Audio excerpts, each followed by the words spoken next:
Hello everyone and welcome back to English Maths. Today I come with this viral math question many fail to solve, but if you have already solved this, then comment your right answer. I will give them heart. Okay. So first we will write the PEMDAS. So everyone know what is PEMDAS and how it's the order of operation.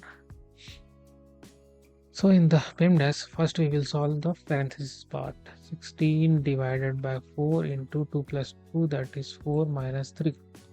Now according to PEMDAS, if division and multiplication of the same priority, and in that case we will solve from left to right, then first we will do this operation. 16 divided by 4, which equals to 4 minus 3. Now we will solve this part. 4 into 4, that is 16 minus 3. Now when we subtract 3 from 16, what we get? 13. So yeah, 13 will be the right answer. And if you want to subscribe, then go in the subscribe button and for more math question, and must check out our best books in the description. Thanks for watching.